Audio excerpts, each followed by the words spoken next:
Hi ಎಲ್ಲರಿಗೂ ನಮಸ್ಕಾರ. ಮುದ್ದು ಸೊಸೆ ಸೀರಿಯಲ್ ಏನಾಗ್ತಿದೆ ಅಂತ ನೋಡ್ಕೊಂಬರೋಣ ಬನ್ನಿ. ಕ್ಯಾಂಪ್ಗೆ ಅಂತ ಹೇಳಿಬಿಟ್ರು ಶಿವರಾಮೇಗೌಡ ಕುಟುಂಬ ಎಲ್ಲ ಕೂಡ ಬಂದಿರ್ತಾರೆ. ಅಲ್ಲಿಗೆ ಪಕ್ಕದಲ್ಲಿ ಇರುವಂತಹ ಕಾಡಿನ ಜನರು ಕೂಡ ಬಂದಿರ್ತಾರೆ. ಆ ಸಮಸ್ಯೆನ ಹೇಳಬೇಕು ಅಂತ.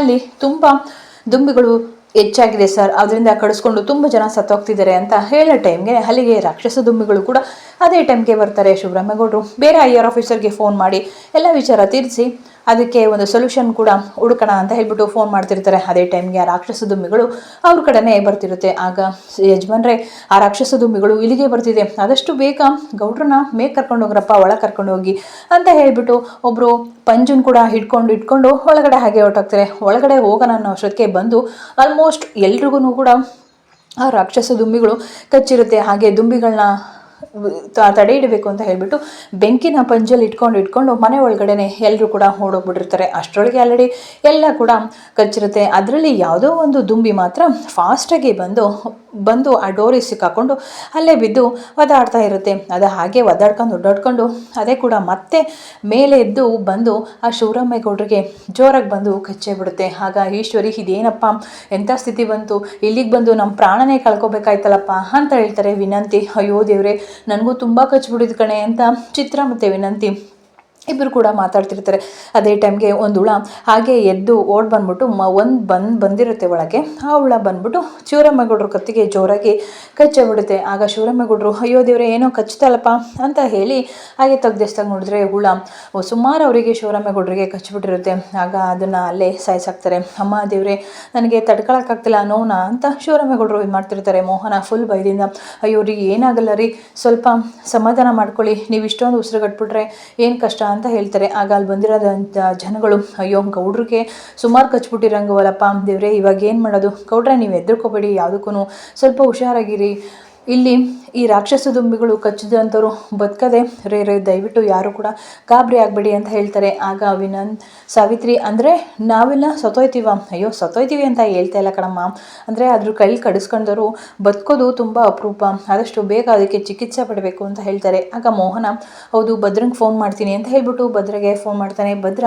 ಕ್ಯಾಂಪಲ್ಲಿರುವಾಗ, ಏನವ ಏನಾಯಿತು, ಯಾಕೆ ಗಾಬರಿ ಆಗಿದೆಯಾ ಅಂತ ಕೇಳ್ತಾರೆ. ಅದು ಏನಿಲ್ಲ ಕಣಪ್ಪ, ಹಿಂಗೆ ಇಲ್ಲಿ ಯಾವುದೋ ರಾಕ್ಷಸ ದುಂಬಿಗಳಂತೆ ಬಂದು ಹಿಂಗೆ ಅಪ್ಪ ಹಿಂಗೆ ಕಚ್ಬಿಟ್ಟವೆ, ಏನು ಮಾಡಬೇಕು ಅಂತ ಗೊತ್ತಾಗ್ತಿಲ್ಲ ಅಂತ ಹೇಳ್ತಾರೆ. ಸರಿ, ನಾನು ಬೇಗ ಬರ್ತೀನಿ ಅಂತ ಹೇಳ್ತಾರೆ. ಆಗ ಭದ್ರ ಡಾಕ್ಟರ್ ಹತ್ರ ಹೋಗಿ ಎಲ್ಲನೂ ಕೂಡ ಹೇಳ್ತಾನೆ, ಹಿಂಗಾಗಿದೆ ಅಂತ. ಹೌದಾ, ಆದಷ್ಟು ಬೇಗ ನಡೀರಿ, ಅಲ್ಲಿಗೆ ಹೋಗೋಣ ಎಲ್ಲರೂ ಕೂಡ ಅಂತ ಹೇಳ್ಬಿಟ್ಟು ಹೋಗ್ತಿರ್ತಾರೆ. ಆಗ ಭಗೀರಥಿ, ಅಯ್ಯೋ ದೇವ್ರೆ, ಏನಪ್ಪ ಇದು, ಇಂಥ ಸ್ಥಿತಿ ತಂದ್ಬಿಟ್ಟಲ್ಲಪ್ಪ ಅಂತ ಹೇಳಿ ಫುಲ್ ಗಾಬರಿಯಾಗಿ ಹೋಗೋಕ್ಕೆ ಅಂತ ಹೋಗ್ತಿರ್ಬೇಕಾರೆ ಒಂದು ಅಜ್ಜ ಬರ್ತಾರೆ.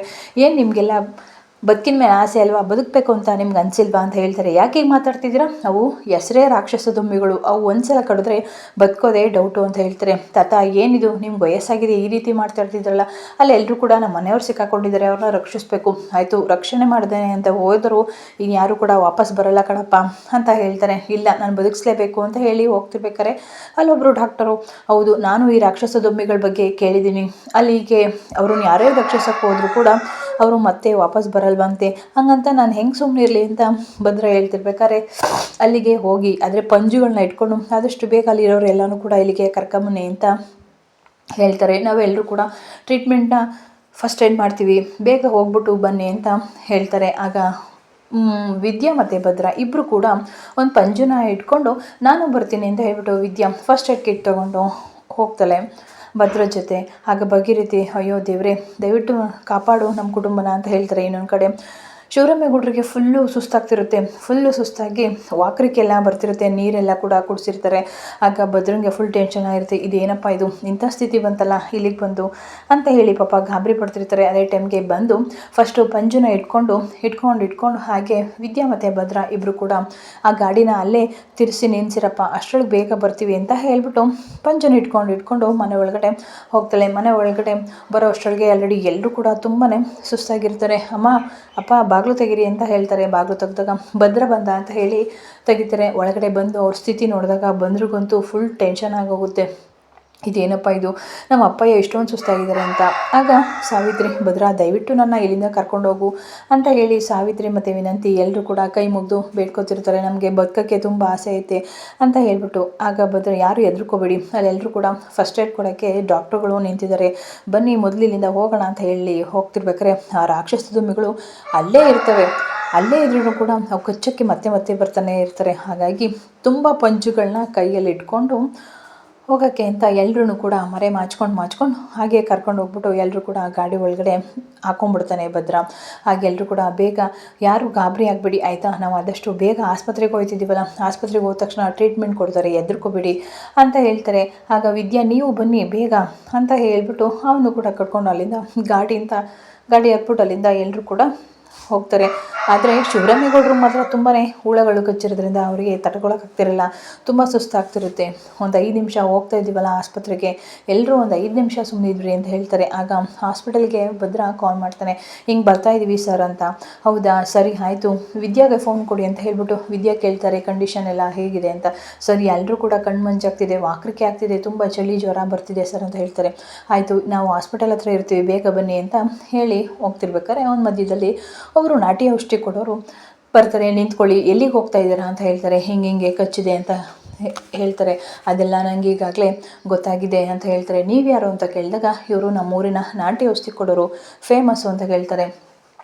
ಇದು ಈ ರಾಕ್ಷಸ ಗುಂಪೇ ಹಾಗೆ, ಒಂದ್ಸಲ ಕಚ್ಚಿದ ಮೇಲೆ ಆ ಮನುಷ್ಯ ಬದುಕುಳಿಯೋದೇ ಕಷ್ಟ ಅಂತ ಹೇಳ್ತಾರೆ. ಏನು ಹೇಳ್ತಿದ್ದೀರಾ ಅಂತ ಹೇಳ್ತಾರೆ. ಹೌದು ಇದಕ್ಕೆಲ್ಲ ನಾಟಿ ಔಷಧಿನೇ ಸರಿ, ಆ ನಾಟಿ ಔಷಧಿ ಬಿಟ್ಟು ಬೇರೆ ಯಾವ ಔಷಧಿ ಕೊಟ್ಟರು ಕೂಡ ನೀವು ಇಲ್ಲಿಂದ ಕರ್ಕೊಂಡೋದ್ರು ಕೂಡ ಅವರು ಉಳಿಯಲ್ಲ ಅಂತ ಹೇಳ್ತಾರೆ. ಏನು ಹೇಳ್ತಿದ್ದೀರಾ ಸ್ವಲ್ಪ ಕರೆಕ್ಟಾಗಿ ಹೇಳಿ. ಹೌದು ಆ ಒಂದ್ಸಲ ಆ ದುಂಬಿಗಳು ಕಚ್ಚಿದ ಮೇಲೆ ಅವರು ಬದುಕದೆ ಅಪರೂಪ ಅಂತ ಹೇಳ್ತಾರೆ. ಇದಕ್ಕೆಲ್ಲ ಏನು ಸೊಲ್ಯೂಷನ್, ನಾವೀಗ ಏನು ಮಾಡೋದು, ಅದಕ್ಕೆ ನಾವು ಕರ್ಕೊಂಡು ಹೋಗ್ತಿದ್ವಿ, ನೀವು ಯಾವುದೇ ಕಾರಣಕ್ಕೂ ಕರ್ಕೊಂಡೋದ್ರು ಅವರು ಬದುಕಲ್ಲ, ನೀವು ಕರ್ಕೊಂಡೋದ್ರೆ ವ್ಯರ್ಥ ಅಂತ ಹೇಳ್ತಾರೆ. ಯಾಕೆ ಹೀಗೆ ಹೇಳ್ತಿದ್ರ, ಅವರು ರಾಕ್ಷಸ ದುಂಬಿಗಳು ಮೇಲೆ ಕೋಟೆ ದೇವರಿದೆ, ಹಾಗಾಗಿ ಅವು ಅಲ್ಲೇ ಇರ್ತವೆ, ಅದು ಬಿಟ್ಟು ಊರೊಳಗಡೆ ಬರಲ್ಲ ಅನ್ನೋದು ಜನರ ನಂಬಿಕೆ. ಅವು ಬಂದ್ರೂ ಕೂಡ ಬದುಕುಳಿಯಲ್ಲ, ಹಾಗಾಗಿ ಅವರು ಯಾವ ವಾತಾವರಣಕ್ಕೆ ಹೊಂದ್ಕೊಂಡಿರ್ತವೋ ಅದೇ ವಾತಾವರಣಕ್ಕೆ ಆ ದುಂಬಿಗಳು ಹೊಂದ್ಕೊಂಡಿರ್ತವೆ. ಸೊ ಹಾಗಾಗಿ ಅವ್ರು ಕಚ್ಚಿರೋರು ಕೂಡ ಅದೇ ವಾತಾವರಣದಲ್ಲಿದ್ದರೆ ಬದುಕ್ತಾರೆ, ಬೇರೆ ಹೋದರೆ ಇರಲ್ಲ. ಇದಕ್ಕೆಲ್ಲ ಏನಾದರೂ ಔಷಧಿ ಹೇಳಿದಾಗ ಒಂದು ನಿಮಿಷ ಹೇಳ್ತೀನಿ. ಇಲ್ಲಿಂದ ಸ್ವಲ್ಪ ದೂರ ಹೋದರೆ ಅಲ್ಲಿ ಒಂದು ದುಂಬಿ ಇದೆ, ರಾಕ್ಷಸ ದುಂಬಿ, ಆ ದುಂಬಿನ ಸುಟ್ಟಿ ಅದರೊಳಗಡೆ ಔಷಧಿ ತೊಗೊಂಡು ಬಂದರೆ ಮಾತ್ರ ಇವರೆಲ್ಲ ಬದುಕೋದು ಅಂತ ಹೇಳ್ತಾರೆ. ಆಗ ಹಂಗೆ ಅಂದ್ಬಿಟ್ಟು ಒಯ್ಯ ಅಲ್ಲಿಂದ ಹೊರಟೋಗ್ತಾರೆ. ಆಗ ಎಲ್ಲರೂ ಕೂಡ ಬರ್ತಾರೆ. ಬಂದ ತಕ್ಷಣ ಎಲ್ರಿಗೂ ಫಸ್ಟ್ ಏಡ್ ಮಾಡ್ತಾ ಇರ್ತಾರೆ. ಆಗ ವಿನಂತಿ, ಸಾವಿತ್ರಿ, ಅಯ್ಯೋ ನಂಗೆ ಮೂಗ್ಬೇಲೆ ಕಚ್ಬಿಟ್ಟಿದ್ದೆ, ನಂಗೆ ಕತ್ತಿ ಕಚ್ಬಿಟ್ಟಿದ್ದೆ ಅಂತ ಹೇಳಿ ಎಲ್ಲರೂ ಕೂಡ ಜೋರಿಗೆ ಹೇಳ್ತಿರ್ತಾರೆ. ಆಗ ಭಗೀರಥಿ, ಅಯ್ಯೋ ನನ್ನ ಮಗುಂಗೆ ಏನಾಯ್ತಪ್ಪ, ಇಂಥ ಸ್ಥಿತಿ ಬಂತಲ್ಲೋ, ನಂಗೆ ಇಂಥ ಸ್ಥಿತಿಲಿ ನಂಗೆ ನೋಡೋಕ್ಕಾಗ್ತಿಲ್ಲ ನನ್ನ ಮಗುನ ಅಂತ ಹೇಳಿ ಜೋರಾಗಿ ಅಳ್ತಿರ್ತಾಳೆ. ವಿದ್ಯಾ ಟ್ರೀಟ್ಮೆಂಟ್ ಕೊಡ್ತಾ ಇರ್ತಾರೆ ಶಿವರಾಮೇಗೌಡಂಗೆ.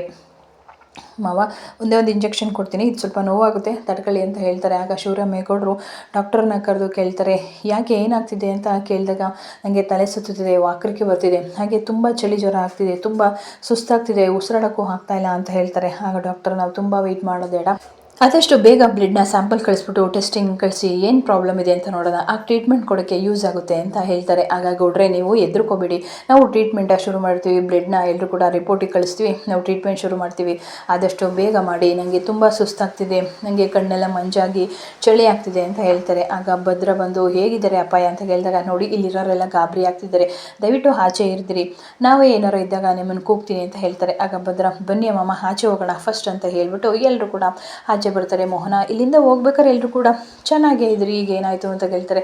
ಆ ರಾಕ್ಷಸ ದುಂಬಿಗಳು ಹೀಗೆಲ್ಲ ಮಾಡಿಬಿಟ್ಟು ಅಮ್ಮಮ್ಮ ಅದರಲ್ಲೂ ನಿಮ್ಮ ಮಗುಂಗೂ ತುಂಬ ಶಾನ ಕೆಡ್ಬಿಟ್ಟಿವೆ, ನನಗಂತೂ ತುಂಬ ಗಾಬರಿ ಆಗ್ತಿದೆ, ಗೌಡ್ರು ನೋಡಿದರೆ ನನಗೆ ಏನಾಗುತ್ತೋ ಏನೋ ಅಂತ ಭಯ ಆಗ್ತಿದೆ ಅಂತಾರೆ.